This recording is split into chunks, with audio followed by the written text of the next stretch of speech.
Pongámonos de pie, hermanos.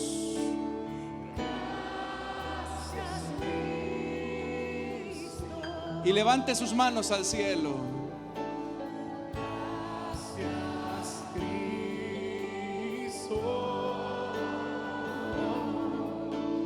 Gracias, Cristo.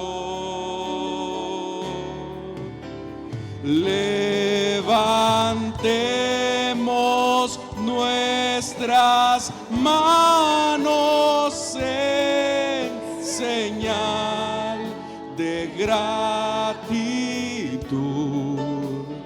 Gracias, Cristo.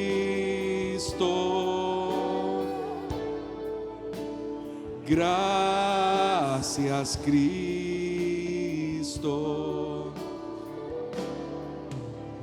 Levantemos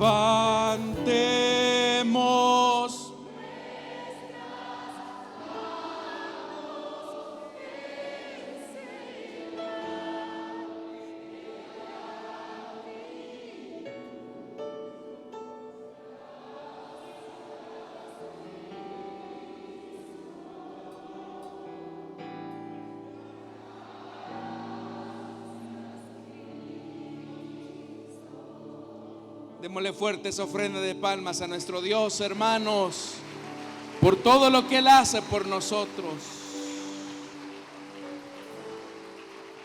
Mantenga sus ojos cerrados. Vamos a orar esta noche para que el Señor nos entregue su palabra.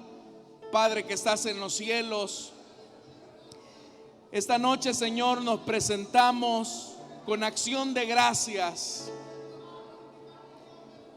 porque hasta este momento, Señor, estamos en pie por tu infinita gracia, por tu misericordia. No podemos, Señor, decir que hemos llegado hasta este lugar por nuestras propias fuerzas, sino que todo, Señor, ha sido tu gracia, tu misericordia, tu favor, el que ha estado operando la victoria para nosotros. Esta noche, Señor, nos presentamos para pedirte también que nos entregues tu palabra. Entréganos tu palabra, Señor, que tu Espíritu Santo pueda preparar nuestro corazón y así poder ser instruidos, enseñados y capacitados para toda buena obra. Te lo pedimos, Señor. Añade a tu iglesia los que has predestinado para salvación y vida eterna, de los que están en este lugar como de los que a través de la radio, el internet van a escuchar esta palabra. Aquieta nuestros sentidos, aparta toda distracción. En el nombre de Jesús, gracias, Señor, por la sanidad que estás trayendo a tu pueblo en esta hora. Gracias por la provisión que estás dándole a tu pueblo. Gracias por la fortaleza, la restauración, el consuelo que traes a tu iglesia. A ti sea la gloria, Señor. A ti sea el honor. En Cristo Jesús. Amén y amén. Gloria al Señor. Vamos a abrir la Biblia, hermanos, en la carta de Judas. En la carta que hemos estado estudiando los días martes, y cada vez nos estamos acercando al final de esta carta tan pequeña del Nuevo Testamento, pero con un alto contenido de bendición para nosotros. Carta de Judas, vamos a leer a partir del versículo 22 en adelante. La palabra de Dios nos dice: tengan compasión de los que dudan, a otros sálvenlos arrebatándolos del fuego. Compadézcanse de los demás, pero tengan cuidado, aborrezcan hasta la ropa que haya sido contaminada por su cuerpo. Amén. Hasta ahí dejamos la lectura, hermanos. Tengan la bondad de sentarse, por favor.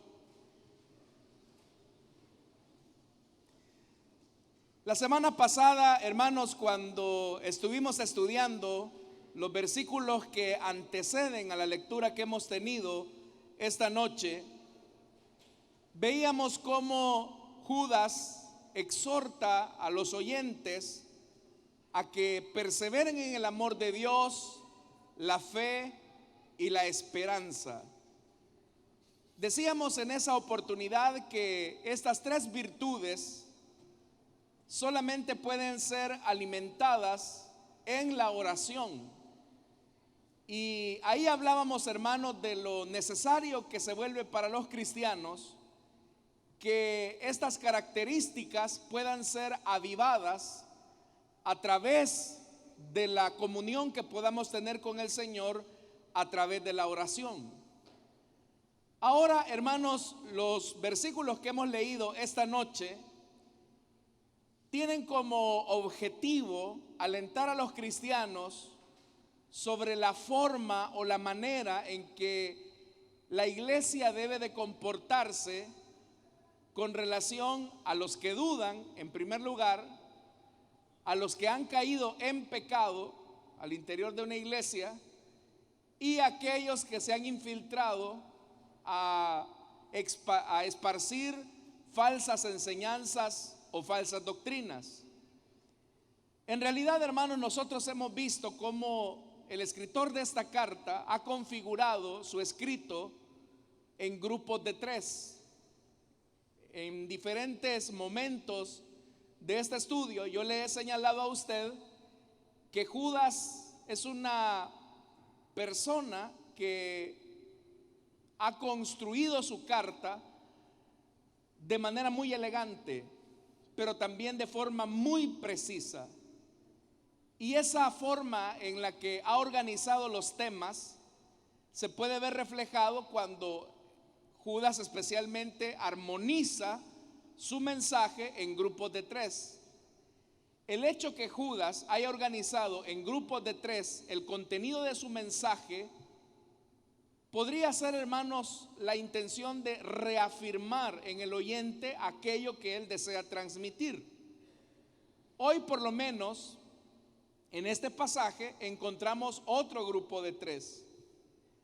El primer grupo de tres tiene que ver con la forma en que los cristianos, ya lo dije, se relacionan con aquellos que dudan, aquellos cristianos que tienen alguna duda acerca de su fe. Entonces, ¿cómo la iglesia tiene que tratar a los cristianos que tienen algún tipo de duda? Ese es el primer grupo. El segundo grupo, ¿cómo los cristianos deben de tratar a aquellas personas que ya cayeron en pecado? Y no solamente han caído en pecado, sino que, como acá lo dice, hay que arrebatarlos literalmente del fuego.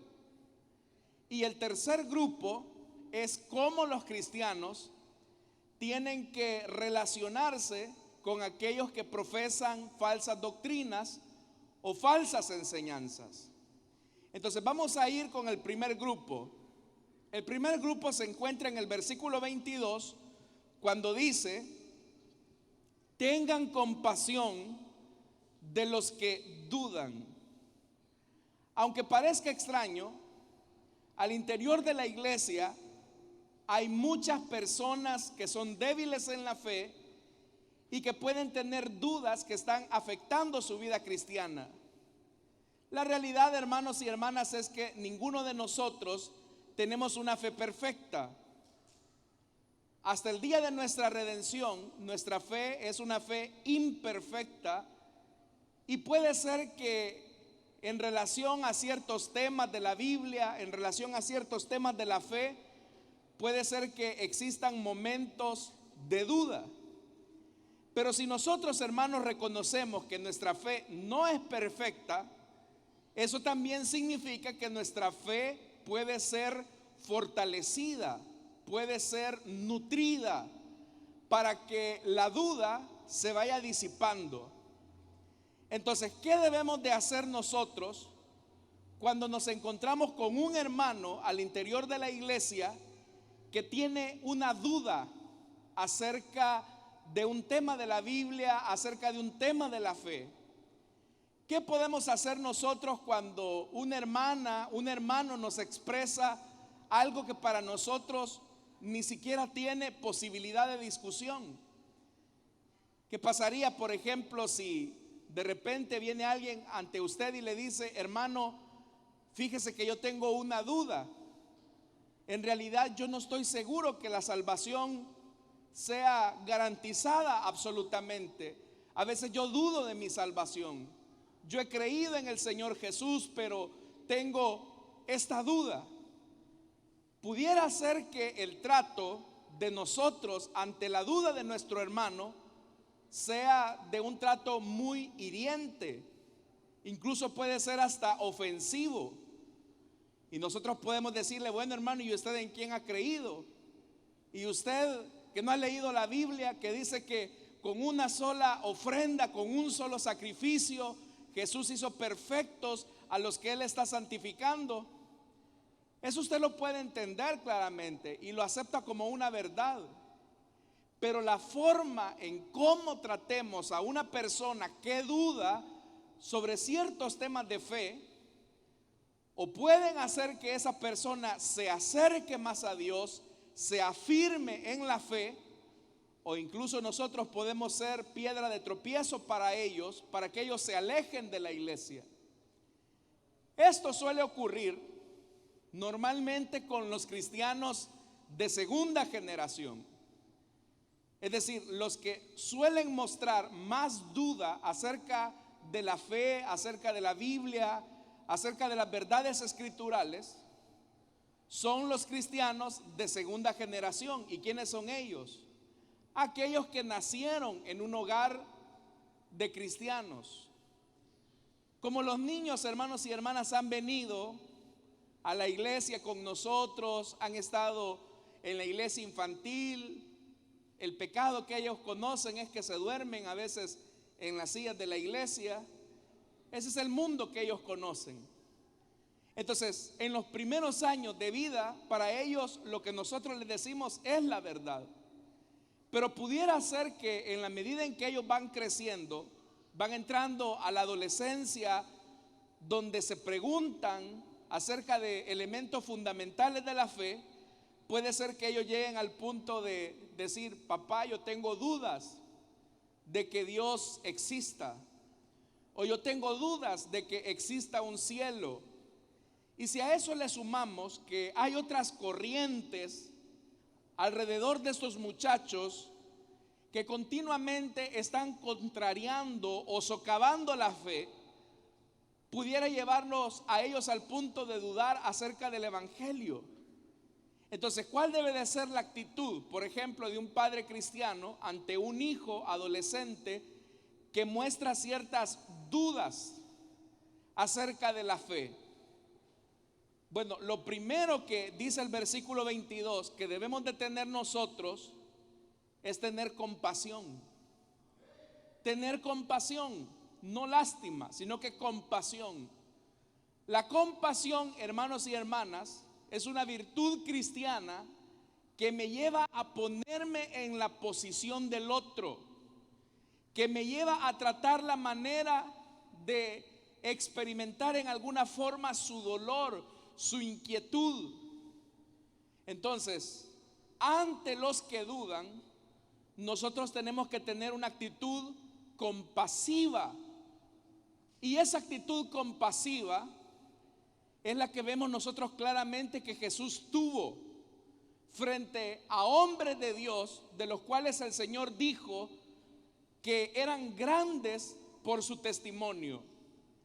Tal vez usted recordará aquel pasaje de la Biblia que se encuentra en el Evangelio de Mateo, más precisamente en el capítulo 11, cuando Juan el Bautista, dice la Biblia que él fue encarcelado, pero Juan el Bautista, a quien Cristo llamó el hombre más grande de los nacidos de mujer, mientras él estaba en prisión, Juan el Bautista, el más grande de los profetas, expresó duda acerca de la identidad misma de Cristo. Y cuando los discípulos de Juan el Bautista se acercaron al Señor Jesús para preguntarle acerca de que si Él era el Mesías, de que si Él era el Cristo prometido, ¿cuál fue la respuesta del Señor hacia los discípulos que preguntaban en nombre de Juan? ¿Será que la respuesta de Jesús hacia los discípulos de Juan el Bautista fue: díganle a Juan el Bautista que se afirme en su fe? ¿Que qué le pasa a ese Juan el Bautista? ¿Será que ya se llenó de incredulidad? Díganle que no sea un gran incrédulo. O sea, no fue esa la actitud del Señor Jesús hacia Juan el Bautista, sino que fue una actitud de misericordia, una actitud de compasión. Y por eso es que la Biblia dice que el Señor le dice: díganle a Juan que los ciegos ven, los sordos oyen, a los pobres les es anunciado el reino de Dios. Y en esa respuesta, lo que el Señor Jesús le estaba mostrando era una respuesta compasiva, no una evidencia. Porque cuando una persona tiene una duda, lo que menos debemos de hacer nosotros es entrar en discusiones estériles. Nuestra actitud debe de ser una actitud de compasión. En otra ocasión, hermanos, con otro célebre apóstol del Señor Jesús, que luego de la muerte y la resurrección del Señor, él nos encontraba cuando el Señor se apareció a los discípulos, Tomás. Los discípulos muy contentos le dijeron a él: hey Tomás, el Señor ha resucitado, la palabra se cumplió. Pero Tomás, hermanos, de manera muy desafiante, diríamos, dijo: si yo no toco las heridas en sus manos, si yo no toco el costado herido del Señor, entonces yo no voy a creer. Pero ¿qué hizo el Señor Jesús? Se acercó a Tomás, pero no lo hizo, hermanos, con una actitud de reproche. Al contrario, lo afirmó. Y él le dijo: mira, Tomás, son bienaventurados aquellos que sin ver han creído. Son bienaventurados.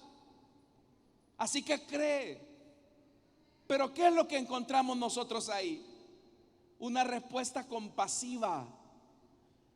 Entonces, Judas ahora lo que nos está diciendo es que ante aquellos hermanos que tienen dudas acerca de su fe, nosotros que somos maduros espiritualmente, aprendamos a llevar sus dudas de manera compasiva. Puede ser, hermanos, que las preguntas que a veces se hacen son preguntas que uno las calificaría como tontas. Y uno diría: ay, este es lo que está preguntando. Está preguntando que si el arrebatamiento de la iglesia es lo mismo que la segunda venida de Cristo. Y él cree que es lo mismo. Y ya le expliqué. Pero ahí, hermanos, es donde nosotros tenemos que tener una actitud compasiva, que no desprecia, que no condena. Al final también tome en cuenta usted lo siguiente: que ni usted mismo tenía todas las respuestas cuando vino al Evangelio. Usted fue aprendiendo poco a poco. Y es más, no solamente fue aprendiendo, sino que seguimos aprendiendo. ¿Cuántos seguimos aprendiendo, hermanos? Claro, y tenemos que seguir aprendiendo. Y otra cosa que también es importante que entendamos es que la duda no necesariamente es sinónimo de incredulidad. La duda no necesariamente es sinónimo de incredulidad.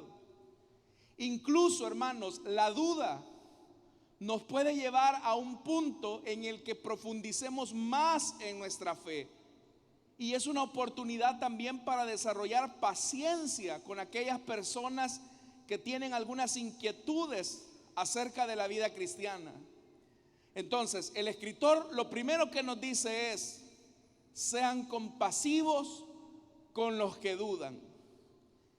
Veamos lo que dice el versículo 23. ¿Están acá, hermanos? Dice el verso 23: a otros sálvenlos arrebatándolos del fuego. Y vea el imperativo: compadézcanse de los demás. Después de que Judas ha hablado acerca del primer grupo de personas que pueden existir al interior de una iglesia, que son las personas que dudan, ahora Judas está hablando de cómo debe de ser el trato hacia aquellas personas que prácticamente ya se están quemando en el fuego, gente que ya está siendo chamuscada en el fuego del pecado.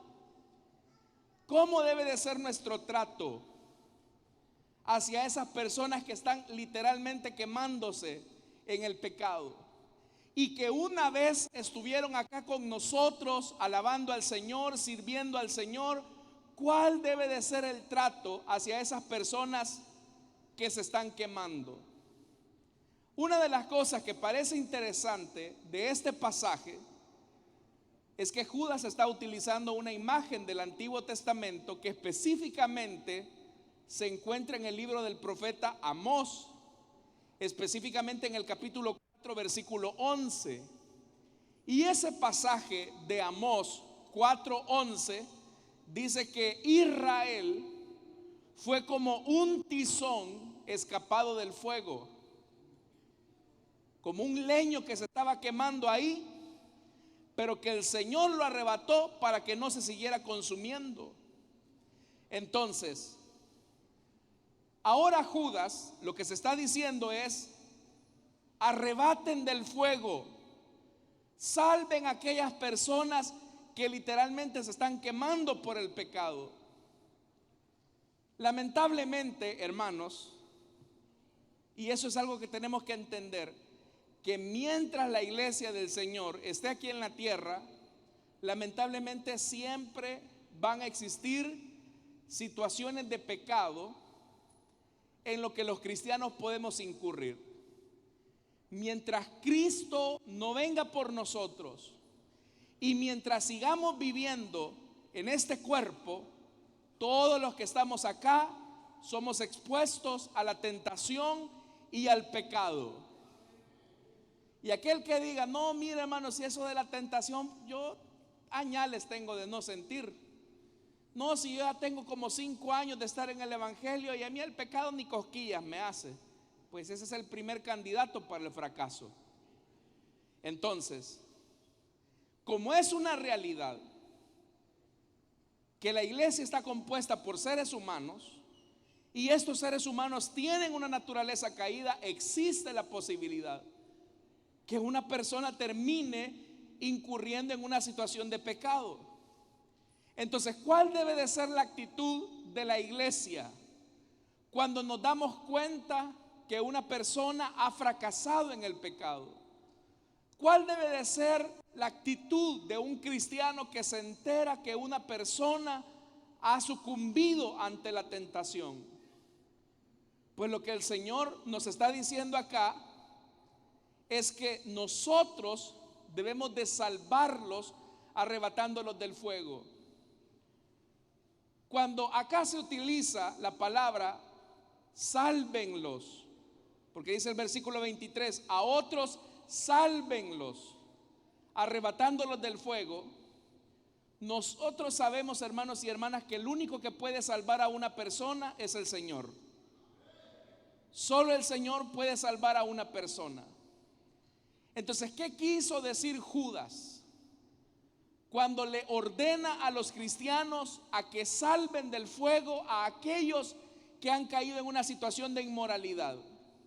¿Cuál es el significado de esa frase que es un imperativo? Sálvenlos, arrebatándolos del fuego, como algo que se está incendiando y alguien intrépidamente entra a salvar a una persona que literalmente se está quemando.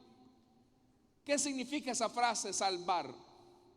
Porque si sabemos que solo Dios salva, entonces ¿por qué Judas ordena a los cristianos a que salvemos a los creyentes que han caído en pecado arrebatándolos del fuego? A esto, Juan Calvino, uno de los grandes reformadores y pensadores cristianos, él decía que cada vez que la palabra salvar es transferida a los hombres, eso quiere decir no que los hombres sean autores de salvación, porque el único autor de salvación es Jesucristo, sino que cuando se utiliza la palabra salvación y esta es transferida a los hombres, Juan Calvino lo que decía es que tú puedes ser instrumento de salvación en las manos de Dios. Cuando una persona ha fracasado en pecado, ha caído en pecado, si nuestra actitud hacia ellos es una actitud de desprecio, es una actitud de menoscabo, es una actitud de ridiculización, entonces ahí nosotros, hermanos, no somos instrumentos de salvación en las manos de Dios, sino que nos venimos a convertir en piedra de tropiezo para esa persona. Se ha dicho en algunas ocasiones que la iglesia, lamentablemente, es el único ejército que ve morir a sus soldados caídos en batalla y los deja morirse ahí en el camino. ¿Qué siente usted cuando usted se da cuenta que un hermano ha caído en pecado? Muchas veces la actitud del pueblo de Dios es: yo no me junto con ese, uy, peligroso. Muchas veces la actitud es de desprecio, muchas veces la actitud, hermanos, es hasta de ridiculizar a la persona. Aguado, si por eso es que cayó, porque usted está pegado con chicle, no está firme en la fe. Y con cuestiones, hermanos, peyorativas, a veces comentarios sarcásticos e hirientes, en vez de animar a las personas, nosotros mismos les pegamos el tiro de gracia. En una ocasión, un hermano que se había alejado algún tiempo de la iglesia, de repente llegó a la congregación y una de esas hermanas que se la llevan de espirituales, ¿verdad?, le dijo al hermano cuando lo vio: ajá, varoncito, ya vino de Egipto, pues. Así le dijo, esa fue la bienvenida. Ajá, varoncito, ya vino de Egipto. O sea, ¿quién se va a sentir animado a congregarse en un lugar donde al caído o al herido en pecado, yo no estoy justificando el pecado de nadie, pero quién se va a sentir bien cuando el lugar que debería de abrazarlo, de compadecerse, sanar las heridas, termina siendo un lugar donde se menosprecia y se golpea a una persona? Quiero preguntarle a usted, ¿qué fue lo que hizo el Señor Jesús cuando, relatando la parábola del buen pastor, él dice que tenía un redil de 100 ovejas y se extravió una? La Biblia dice que puso segura a las 99 y el Señor fue tras aquella oveja que se había perdido. Y eso lo hizo el Señor Jesús.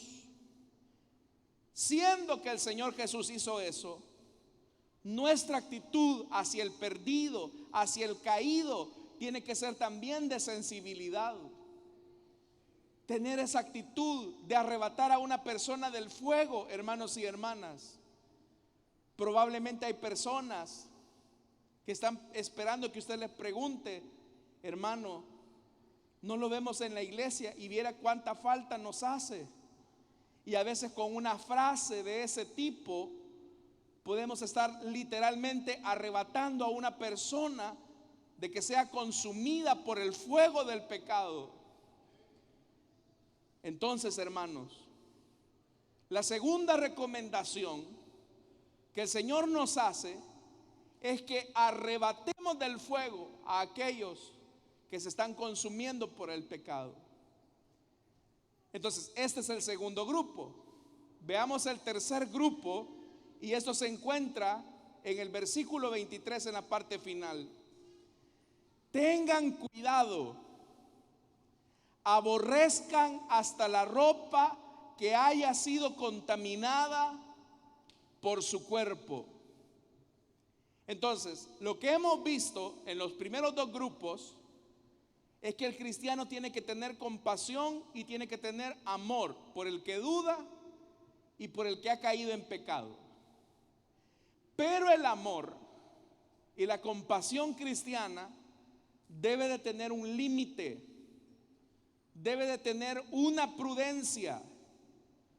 Y esto, hermano, nos coloca entonces frente al tercer grupo, hacia quienes va dirigida la advertencia hacia la iglesia, y estos son los falsos maestros.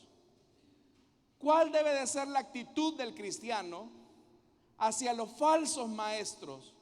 Hacia aquellos que no es que tengan dudas, no es que sean necesariamente estén heridos por el pecado, intencionalmente están pecando. Porque uno se encuentra dos tipos de personas en la iglesia. Aquellas personas que por su descuido han caído en el pecado. Ellos dicen: no, hermano, es cierto, yo le fallé al Señor y viera que me siento mal, quisiera ir a la iglesia, pero me da mucha pena. Entonces, con ese grupo, Judas dice: tengan compasión, búsquenlos, ámenlos. Pero también hay otro grupo, y ese es el más peligroso, y son aquellos que abiertamente pecan en contra de Dios sin el más mínimo remordimiento. Son aquellos que dicen: no, hermano, es verdad que yo tengo a mi mujer, pero pues sí, una aventurita no hace daño y puedo seguir sirviendo al Señor, aquí no pasa nada. No, mire, si no hay problema en que yo robe un poco de lo que hay ahí en la empresa, porque esa es hasta una bendición la que yo veo de parte de Dios. Entonces, ¿qué vamos a hacer con una persona que abiertamente peca sin la más mínima reprensión de conciencia? Ahí entonces es donde el cristiano puede decir: no, es que yo tengo que amarlo a esta persona que abiertamente está pecando, que abiertamente se está revelando la palabra de Dios. Tengo que amarlo, tengo que ser compasivo. Y ahí Judas dice: no, cuidado, momento, porque con aquellas personas que así abiertamente, indiscriminadamente pecan, vea lo que dice el versículo 23, dice: tengan cuidado con esa gente, guarden su distancia, sean prudentes. ¿Y eso de qué nos habla? Que el amor y la compasión cristiana deben de tener un límite, deben de tener un equilibrio. ¿Por qué razón? Porque cuando nos damos cuenta de una persona que abiertamente peca, que le vale, como decimos a buen salvadoreño, con ese tipo de personas nosotros tenemos que tener un límite, una prudencia, para no participar de sus hechos vergonzosos. Y por eso es que más adelante dice: aborrezcan. Oiga, vean los dos sentimientos que ha propuesto el escritor. Con los que dudan, tengan compasión. Con los que han caído por descuido, tengan compasión. Pero con aquella gente que abiertamente se rebela en contra de Dios, aborrezcan, incluso aborrezcan hasta la ropa que haya sido contaminada por su cuerpo. Y nuevamente, el escritor de Judas acá tiene en mente al profeta Zacarías. Cuando en la visión de Zacarías ve al sumo sacerdote Josué, que dice la Biblia que estaba vestido de ropas viles y estaba delante del ángel del Señor, y el ángel del Señor manda y ordena: quítenle esas vestiduras viles, quítenle esa ropa de pecado. Estas vestiduras sucias hablan del pecado de una persona. Pero aquí hay que tener cuidado, porque hay personas que dicen, ya ve hermano, este es el pasaje de la Biblia que prohíbe comprar ropa de segunda. Así que no ande comprando ropa del agachón porque no vaya a ser que se contamine usted con el pecado de a saber quién. No, hermano, si usted va al agachón, yo sé que usted no conoce esos lugares, pero si llega a ir, compre la mejor ropa, lávela, plánchela y póngasela y dele gracias a Dios. Pero no se refiere a eso la palabra.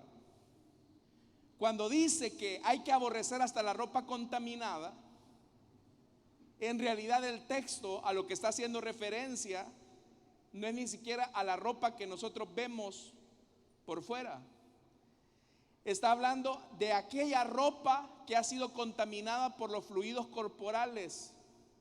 Es decir, está hablando de la ropa interior, de la ropa más íntima.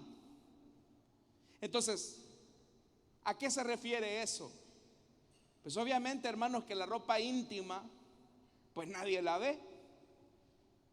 Pero esa ropa, pero usted, hermano, no se pondría jamás la ropa íntima de otra persona, aunque se la regalaran. ¿Por qué? ¿Cuál sería la actitud hacia la ropa íntima de una persona usada? Sería de asco. Hombre, a mí bote eso, ¿verdad? ¿Por qué? Porque está contaminada de fluidos. Entonces, ahora Judas lo que está diciendo es que las prácticas de aquellos que pecan abiertamente con Dios, que sin el menor reparo desobedecen al Señor, su contaminación viene desde lo más profundo de su corazón, viene desde adentro. Entonces, así como nadie aceptaría ropa interior que venga sucia por fluidos corporales, de la misma forma el cristiano debe de tener límite a las prácticas pecaminosas de una persona que abiertamente ofende a Dios. Porque hay gente que puede participar de las prendas pecaminosas de una persona con la excusa de que ama a ese pecador.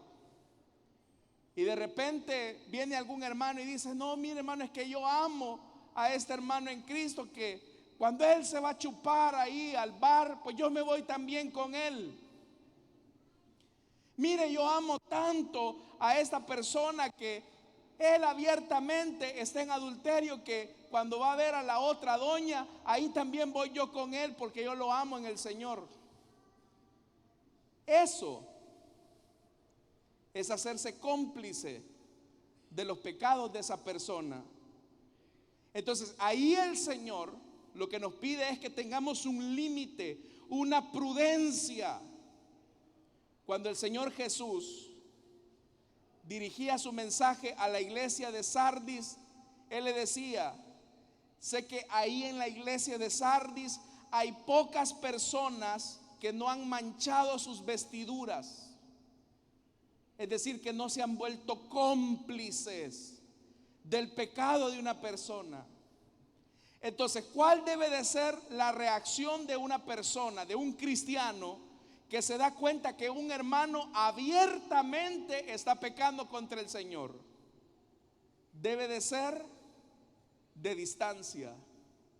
Debe incluso, hermanos, apartarse de esa persona.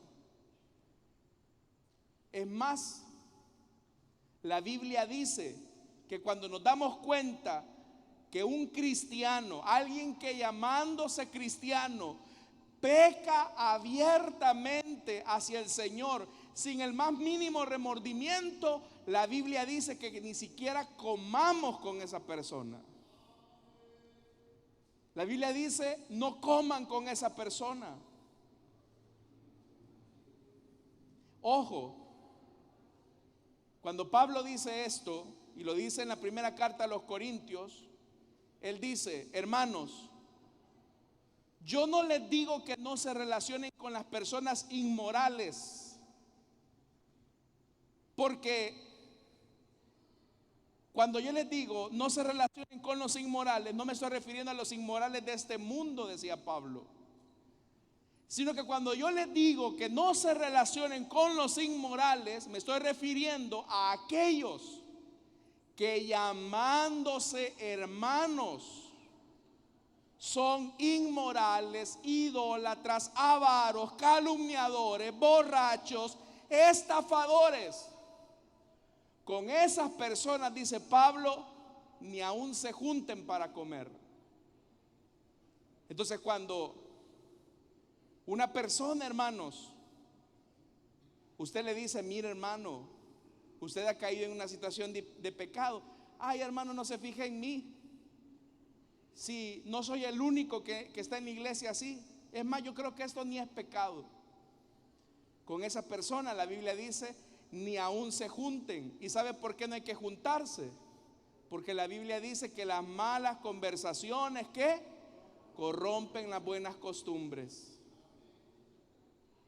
Entonces, alguien puede llegar a decir y a confundir las cosas.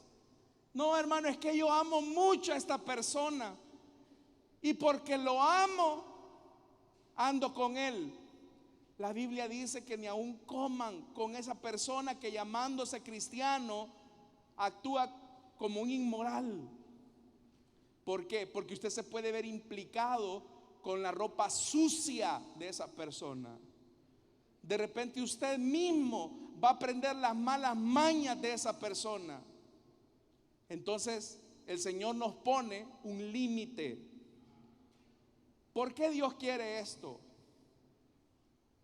Porque debe de existir un equilibrio en el amor.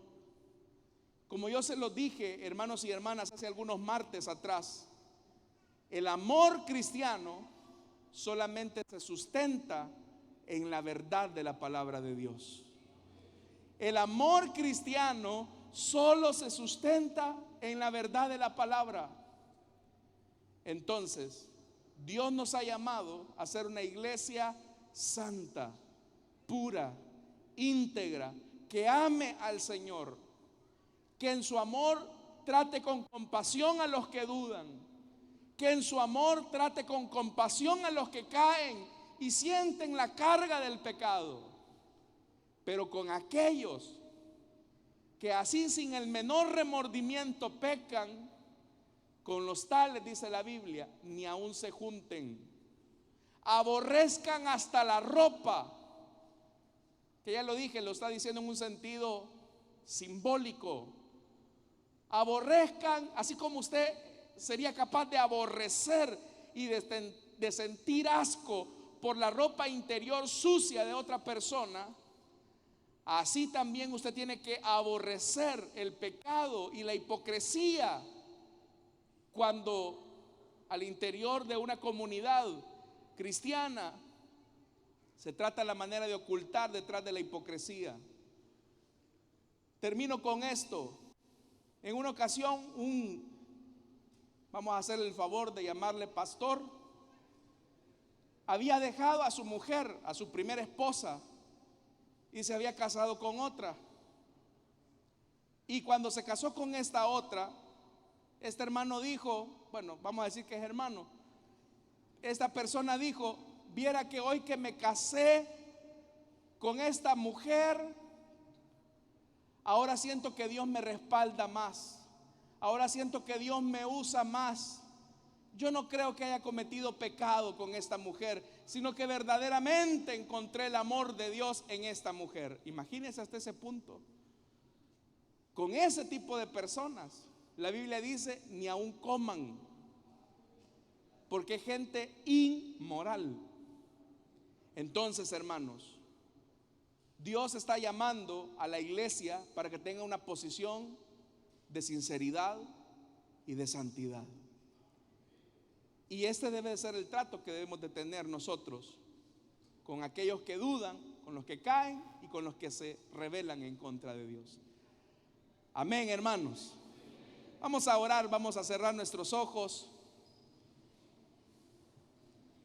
Y teniendo nuestros ojos cerrados y nuestro rostro inclinado, rápidamente quiero hacer una invitación para aquellas personas que desean entregarle su vida a Cristo o que desean reconciliarse, para que en el lugar donde están se puedan poner en pie y vamos a orar por usted.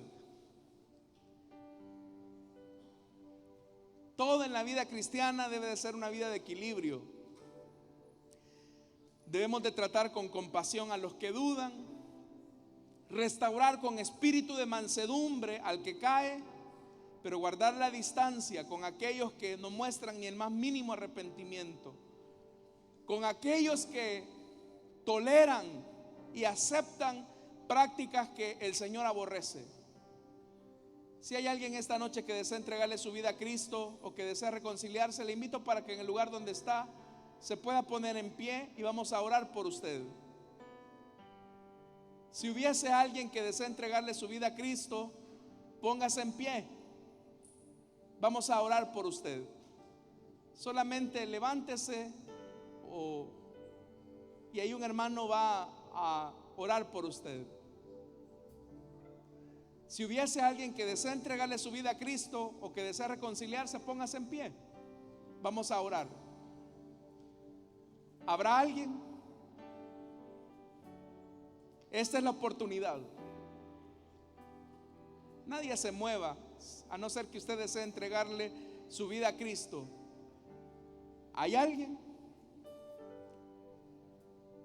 Si no lo hay, hermanos, que Dios nos ayude, porque mientras estemos en esta tierra vamos a encontrar a gente que tiene dudas. Hay que tratarlos con compasión. Lamentablemente vamos a ver personas que van a caer en pecado. Hay que tratarlos con compasión.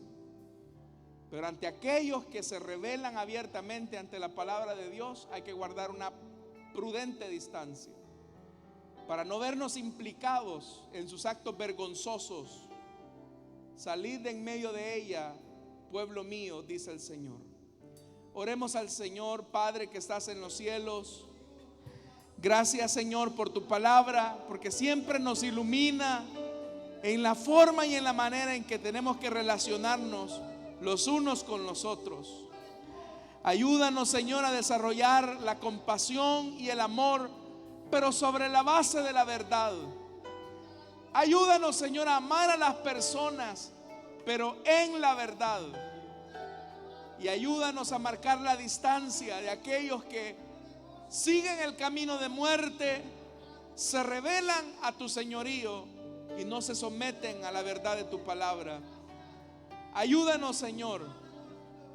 Ahora queremos pedirte que bendigas a tu pueblo, Señor, que se dispone a ofrendar, que se dispone también a entregar sus diezmos como respuesta o como una respuesta de gratitud hacia ti.